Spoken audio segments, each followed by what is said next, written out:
ഈ ക്ലാസ്സിൽ നമ്മൾ മനസ്സിലാക്കാൻ പോകുന്നത് ഫ്രസ്റ്റത്തിന്റെ ലാറ്ററൽ സർഫസ് ഡെവലപ്മെന്റ് എങ്ങനെയാണ്. അതായത് അപ്പോൾ ആദ്യം നമ്മൾ ഫ്രസ്റ്റ് എന്താണെന്ന് മനസ്സിലാക്കണം. ഫ്രസ്റ്റം എന്ന് പറഞ്ഞു കഴിഞ്ഞാൽ ഒരു പിരമിഡിനെയോ അല്ലെങ്കിൽ ഒരു കോണിനെയോ, ഫ്രസ്റ്റം ഓഫ് എ കോൺ അല്ലെങ്കിൽ ഫ്രസ്റ്റം ഓഫ് എ പിരമിഡ് അങ്ങനെ പറയാം. പിരമിഡിനെയോ കോണിനെയോ അതിന് ബേസിന് പാരലൽ ആയിട്ട് ഒരു കട്ടിംഗ് പ്ലെയിൻ കട്ട് ചെയ്യണം. ദെൻ ഈ ടോപ്പ് പോർഷൻ റിമൂവ് ചെയ്ത് കഴിഞ്ഞാൽ ഈ റിമൈനിങ് ആയിട്ടുള്ള പോർഷനെയാണ് ഫ്രസ്റ്റം എന്ന് പറയുന്നത്. ഓക്കെ, അത് മെയിൻ ആയിട്ട് കോണിനും പിരമിഡിനാണ് ഉണ്ടായിരിക്കുക. ഫ്രസ്റ്റം ഓഫ് എ കോൺ എന്നായിരിക്കും ചിലപ്പോൾ, അല്ലെങ്കിൽ frustum of A pyramid. Okay, അപ്പോൾ ഇങ്ങനെ ഒരു ബേസിന് പാരലൽ ആയിട്ട് ഒരു പ്ലെയിൻ കട്ട് ചെയ്ത് ഈ ടോപ്പ് പോർഷൻ റിമൂവ് ചെയ്ത് കഴിഞ്ഞാൽ റിമൈനിങ് പോർഷൻ അതാണ് ഫ്രസ്റ്റം. അപ്പോൾ അതിന് രണ്ട് ഫേസുകൾ ഉണ്ടായിരിക്കും, ഒന്ന് ബേസ് പിന്നെ ടോപ്പ് ഫേസ്, അല്ലെങ്കിൽ ബോട്ടം ഫേസ് ടോപ്പ് ഫേസ്. അപ്പോൾ ഇത് രണ്ടും ബോട്ടം ഫേസും ടോപ്പ് ഫേസും സെയിം ഷേപ്പ് ആയിരിക്കും, പക്ഷെ സൈസ് റെഡ്യൂസ്ഡ് ആയിരിക്കും. ടോപ്പ് ഫേസ് ബേസിനേക്കാളും റെഡ്യൂസ്ഡ് സൈസ് ആയിരിക്കും. പിന്നെ ഹൈറ്റ്, ഈ മൂന്ന് ഡയമെൻഷൻസ് ആണ് ഒരു ഫ്രസ്റ്റത്തിന് തരാം. ബേസിന്റെ ഡയമെൻഷൻ തരും, ടോപ്പ് ഫേസിന്റെ ഡയമെൻഷൻ തരും. ദെൻ ഹൈറ്റ് എന്ന് പറഞ്ഞു കഴിഞ്ഞാൽ ഈ രണ്ട് ഫേസുകളും തമ്മിലുള്ള പെർപെൻഡിക്കുലർ ഡിസ്റ്റൻസ്, അതിന്റെ ആക്സിസ് ലെങ്ത് ആണ് ഹൈറ്റ്. ഓക്കെ, ഈ ഫ്രസ്റ്റത്തിന്റെ ലാറ്ററൽ സർഫസ് ഡെവലപ്മെന്റ് എങ്ങനെയാണെന്നുള്ളതാണ് ഇന്ന് നമ്മൾ ഇവിടെ ഡിസ്കസ് ചെയ്യുന്നത്. അപ്പോൾ ഇവിടെ ഡിസ്കസ് ചെയ്യാൻ പോകുന്ന ക്വസ്റ്റ്യൻ തന്നെ, frustum of A square pyramid of base at 40 mm, top face at 20 mm and height 30 mm, which is resting on HP on its base with all base edges are equally inclined to VP. our conditions പറഞ്ഞതനുസരിച്ച് തന്നെ വരയ്ക്കണം. base edges are equally inclined to VP. അപ്പോൾ ഇതിന്റെ lateral surface development എങ്ങനെയാണ് വരയ്ക്കുന്നത് നമുക്ക് നോക്കാം. അപ്പോൾ കഴിഞ്ഞ ക്ലാസ്സിലൊക്കെ നമ്മൾ ഡിസ്കസ് ചെയ്ത പോലെ തന്നെ ഒരു ഡെവലപ്മെന്റ് സ്റ്റാർട്ട് ചെയ്യണമെന്നുണ്ടെങ്കിൽ ആദ്യം ഈ ക്വസ്റ്റ്യൻ പ്രകാരം അതിന്റെ ഓർത്തോഗ്രാഫിക് പ്രൊജക്ഷൻ, സിമ്പിൾ പൊസിഷനിലുള്ള ഓർത്തോഗ്രാഫിക് പ്രൊജക്ഷൻ ആദ്യം വരയ്ക്കണം. അപ്പോൾ ഇവിടെ നമ്മൾ ശ്രദ്ധിക്കാനുള്ള കാര്യം, ഇവിടെ പറഞ്ഞത് resting on HP with all base edges are equally inclined to VP എന്ന് പറഞ്ഞിട്ടുണ്ട്. ഓക്കെ, അപ്പോൾ അതിനനുസരിച്ച് ആദ്യം ബേസ് ആണ് വരയ്ക്കുന്നത്. ബേസ് വരച്ചതിന് ശേഷമാണ് നമുക്ക് ടോപ്പ് ഫേസ് വരയ്ക്കാൻ പറ്റുള്ളൂ. അപ്പോൾ ഞാൻ ബേസ് വരയ്ക്കുകയാണ്. ഈക്വലി ഇൻക്ലൈൻഡ് ടു VP എന്ന് പറഞ്ഞു കഴിഞ്ഞാൽ നമുക്കറിയാം, ഒരു square equally inclined to all base edges equally inclined to VP എന്ന് പറഞ്ഞു കഴിഞ്ഞാൽ അതിന്റെ ഒരു എഡ്ജ് 45 ഡിഗ്രി ഇൻക്ലൈൻഡ് ആയിട്ട് വരയ്ക്കണം ടു XY.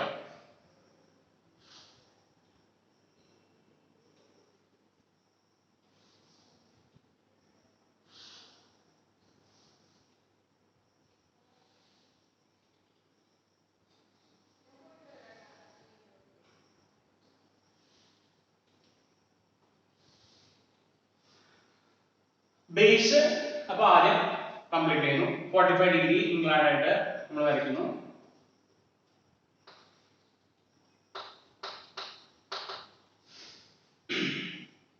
നമ്പറിംഗ് കൊടുക്കുകയാണ് 1 2 3 4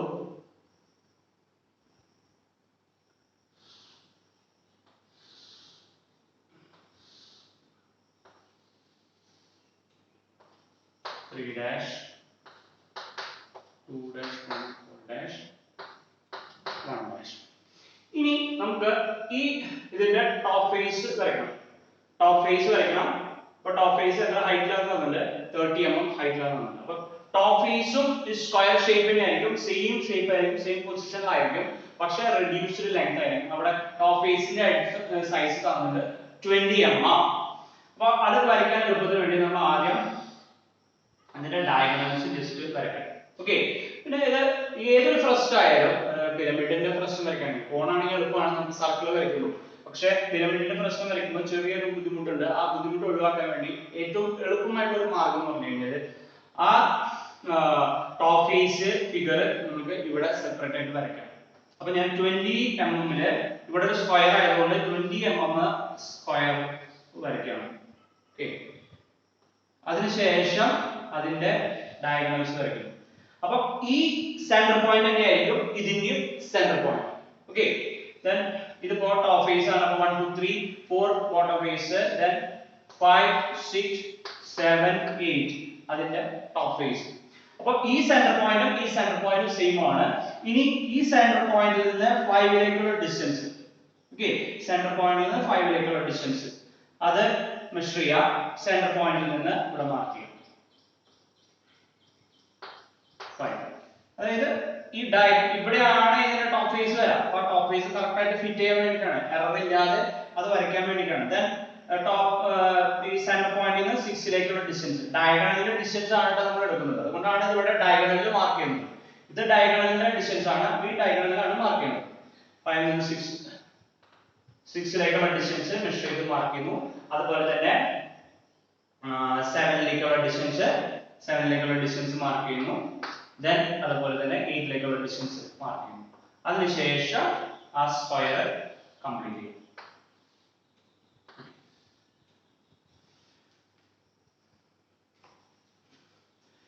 അത് കംപ്ലീറ്റ് ചെയ്യാം. ദെൻ ഈ ശരിക്കുള്ള റിയൽ എഡ്ജസ് എന്ന് പറയുന്നത് 1 5 2 6 3 7 4 8 അതാണ് അതിന്റെ എഡ്ജസ്. ഇപ്പൊ ടോപ്പ് ഫേസിന്റെ ടോപ്പ് വ്യൂ വരച്ചു കഴിയുമ്പോൾ ഇനി നമ്മൾ മുകളിലേക്ക് പ്രൊജക്ട് ചെയ്യാം. സാധാരണ ചെയ്യുന്ന മുകളിലേക്ക്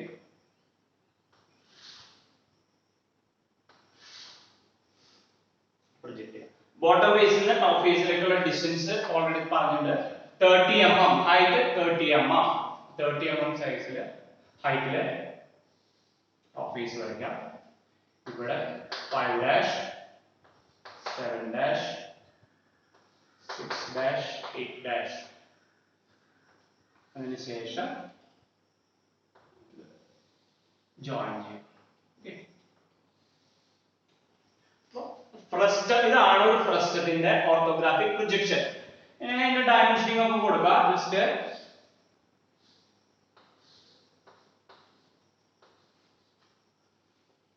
mm ആണ് ഹൈറ്റ്.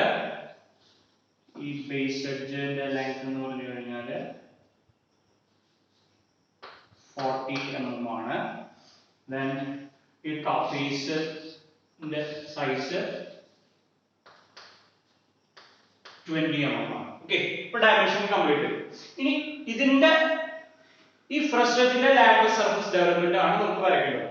അപ്പോൾ ഇത് വരയ്ക്കാൻ നമുക്ക് കുറച്ച് ബുദ്ധിമുട്ടുകൾ ഫീൽ ചെയ്യും. അപ്പൊ അതിന് എളുപ്പത്തിന് വേണ്ടി നമ്മൾ എന്താ ചെയ്യുന്നത് കഴിഞ്ഞാൽ, നമുക്കറിയാം ഫ്രസ്റ്റം എന്ന് പറഞ്ഞു കഴിഞ്ഞാൽ ഒരു ശരിക്കും പിരമിഡിനെ സെക്ഷൻ ചെയ്തതാണ്. പിരമിഡിനെ ബേസിന് പാരലൽ ആയിട്ട് സെക്ഷൻ ചെയ്ത് ടോപ്പ് പോർഷൻ റിമൂവ് ചെയ്തതാണ്. അപ്പൊ നമ്മൾ ഇതിനെ റീകൺസ്ട്രക്ട് ചെയ്യണം. അതായത് ഈ ഫ്രസ്റ്റത്തിനെ പിരമിഡ് ആയിട്ട് റീകൺസ്ട്രക്ട് ചെയ്യാൻ പോകണം. റീകൺസ്ട്രക്ട് ചെയ്യാൻ വളരെ എളുപ്പമാണ്. ഇതിന്റെ ആക്സിസ് ശരിക്കും വരുന്നത് ഇവിടെ തന്നെയാണ്, OP. ഓക്കെ, ഇവിടെ തന്നെയാണ് ആക്സിസ്. ഈ ആക്സിസ് ജസ്റ്റ് ഇങ്ങനെ എക്സ്റ്റെൻഡ് ചെയ്യാം. അതിനുശേഷം ഈ സൈഡ് എഡ്ജസ് എക്സ്റ്റെൻഡ് ചെയ്യാം. അപ്പൊ ആക്സിസും ഈ സൈഡ് എഡ്ജസും എല്ലാം ഒന്ന് ക്രോസ് ചെയ്തു. ഇതായിരിക്കും ഇതിന്റെ എപെക്സ്. ഓക്കെ, അപ്പോ ശരിക്കുള്ള സോളിഡ് ഇത്രയേ ഉള്ളൂ. ഇത് നമ്മൾ റീകൺസ്ട്രക്ട് ചെയ്തതാണ്. അതായത് കറക്റ്റ് ആയിട്ട് നമുക്ക് ഡെവലപ്മെന്റ് വരയ്ക്കാൻ വേണ്ടി റീകൺസ്ട്രക്ട് ചെയ്തതാണ്. അപ്പൊ ഇതൊക്കെ തിൻ ലൈൻസ് ആയിട്ട് വരയ്ക്കണം. ഓക്കെ, അത് ശ്രദ്ധിക്കാം. ഇനി അപ്പൊ ഇതൊരു സ്ക്വയർ പിരമിഡ് ആയി കഴിഞ്ഞു. ഒരു സ്ക്വയർ പിരമിഡ് മോഡൽ ആയി കഴിഞ്ഞു. ഓക്കെ, സ്ക്വയർ പിരമിഡ് ആണെങ്കിൽ അതിന്റെ ഡെവലപ്മെന്റ് വരയ്ക്കുക എങ്ങനെയാണുള്ളതാണ് നമ്മൾ കഴിഞ്ഞ ക്ലാസ്സുകളിൽ ഡിസ്കസ് ചെയ്തു. അപ്പൊ നമുക്കറിയാം.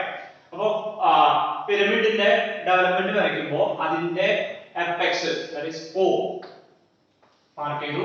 ദെൻ സൈഡ് എഡ്ജിന്റെ ട്രൂ ലെങ്ത് അറിയണം. സൈഡ് എഡ്ജിന്റെ ട്രൂ ലെങ്ത് അറിയുമ്പോൾ ഇവിടെ ശ്രദ്ധിക്കേണ്ട ഒരു കാര്യം, ഇവിടെ O1 എന്നുള്ളത് സൈഡ് എഡ്ജ് O'1'. ഈ O1 plan of the side edge parallel to XY, already parallel to XY ആണ്. അപ്പോ നമുക്ക് ഈ O'1' എന്നുള്ള ഈ length true length of the side edge, true length of the side edge ആയിരിക്കും. ഇത് ഓൾറെഡി ട്രൂ ലെങ്ത് ഡയറക്റ്റ് ആയിട്ട് നമുക്ക് കിട്ടുന്നുണ്ട്. അപ്പോൾ ആ O'1' that is O1 L length O1 നേരിട്ട് വരയ്ക്കാം. പിന്നെ നമ്മൾ സാധാരണ ചെയ്യുന്ന പോലെ O സെന്റർ ചെയ്ത് O1 റേഡിയസിൽ ആർക്ക് വരയ്ക്കുന്നു. ഇനി ഇതിന്റെ ബേസ് ആണ് നമ്മൾ ആദ്യം വരയ്ക്കുന്നത്. ഇവിടെ വരുന്നത് ബേസ് ആണ്. ഓക്കേ, അപ്പൊ ബേസ് അതായത് 1 2 മാർക്ക് ചെയ്യാം. 3 4 1 ബേസ് കംപ്ലീറ്റ് ചെയ്യാം. 1 2 2 3 3 4 1 border lines വരയ്ക്കാം. ഓക്കെ, അപ്പോ സ്ക്വയർ പിരമിഡിന്റെ ഡെവലപ്മെന്റ് ലാറ്ററൽ സർഫസ് ഡെവലപ്മെന്റ് വരച്ചു കഴിഞ്ഞു. പക്ഷെ നമുക്ക് ഇവിടെ സ്ക്വയർ പിരമിഡ് അല്ല വരയ്ക്കേണ്ടത്, ഫസ്റ്റ് ആണ്. അപ്പൊ ഇവിടെയാണ് സെക്ഷൻ ചെയ്യുന്നത്. അപ്പൊ ഈ 5 6 7 8 ഇതെല്ലാം സെക്ഷൻ പോയിന്റ്സ് ആയിട്ട് നമുക്ക് കൺസിഡർ ചെയ്യാം. ഇവിടുത്തെ കേസിൽ അതൊരു സെക്ഷൻ പോയിന്റ്സ് ആയിട്ട് കൺസിഡർ ചെയ്യാം. അപ്പോ ഈ 5 ഡാഷ് ഓൾറെഡി ഇതിന്റെ 5 ഡാഷ് വരുന്നത് ഏതിലാണ്? o ഡാഷ് 1 ഡാഷിലാണ് 5 ഡാഷ് വരുന്നത്. അപ്പൊ ഇത് ട്രൂ ലെങ്ത് സൈഡ് എഡ്ജ് ആയതുകൊണ്ട് നമുക്ക് നേരിട്ട് 5 ഡാഷ് മാർക്ക് ചെയ്യാം. അപ്പോ 1 ഡാഷിൽ നിന്ന് 5 ഡാഷിലേക്കുള്ള ഡിസ്റ്റൻസ് ഇത് മെഷർ ചെയ്യാം, അല്ലെങ്കിൽ o ഡാഷിൽ നിന്ന് 5 ഡാഷിലേക്കുള്ള ഡിസ്റ്റൻസ് എടുത്താലും മതി. അപ്പോ ഇവിടെ എടുക്കാനുള്ള ഇതാണ് o ഡാഷിൽ നിന്ന് 5 ഡാഷിലേക്കുള്ള ഡിസ്റ്റൻസ് മെഷർ ചെയ്യാം, അത് ഇവിടെ മാർക്ക് ചെയ്യാം 5. ഇനി ഇത് ഈ പോയിന്റ്സ് എല്ലാം നമ്മൾ ട്രൂ ലെങ്ത് ജനറേറ്ററിലേക്ക് കൊണ്ടുവരണം. അപ്പൊ എല്ലാവരും സെയിം ലെവലാണ് അല്ലേ? ഇതിപ്പോ 5 ഡാഷ് ആയാലും 6 ഡാഷ് ആയാലും 7 ഡാഷ് ആയാലും 8 ഡാഷ് ആയാലും എല്ലാം ഒരേ ലെവലിലാണ് കിടക്കുന്നത്. അപ്പൊ നമ്മൾ ഇതിന്റെ ട്രാൻസ്ഫർ തന്നെയാണ് പ്രീവിയസ് പ്രോബ്ലത്തിൽ നമ്മൾ സെക്ഷൻ ചെയ്യുമ്പോൾ ട്രൂ ലെങ്ത് സൈഡ് എഡ്ജിലേക്ക് ആ കട്ടിംഗ് പോയിന്റ്സിനെ ട്രാൻസ്ഫർ ചെയ്തിരുന്നു. അപ്പൊ ട്രാൻസ്ഫർ ചെയ്യുമ്പോൾ ഈ പോയിന്റ് തന്നെയാണ് വരാം. ഈ 6 ഡാഷും 8 ഡാഷും 7 ഡാഷും എല്ലാം ഈ പോയിന്റ് തന്നെയാണ് വരാം. അപ്പൊ ഈ സെയിം ഡിസ്റ്റൻസ് തന്നെയാണ് അവിടേക്ക് ഉണ്ടാവുക. ഓക്കെ, അപ്പൊ ഈ സെയിം ഡിസ്റ്റൻസ് തന്നെ 6 7 8 again 5 മാർക്ക് ചെയ്യാം. അതിനുശേഷം 5 6 7 8 6 7 7 8 8 5 അത് ജോയിൻ ചെയ്യാം. അപ്പൊ ഇത്രയും ആയിരിക്കും ആ ഫ്രസ്റ്റത്തിന്റെ ഈ ഒരു പോർഷൻ ആണ് ആ ഫ്രസ്റ്റത്തിന്റെ ലാറ്ററൽ സർഫസ് ഡെവലപ്മെന്റ്. അതായത് നമ്മളൊരു ശരിക്കും സാധാരണ ചെയ്യുന്നതെങ്കിൽ ഒരു സ്ക്വയർ പിരമിഡിനെ സെക്ഷൻ ചെയ്യുന്ന അതേപോലെ തന്നെയാണ് നമ്മൾ വരയ്ക്കുന്നത്.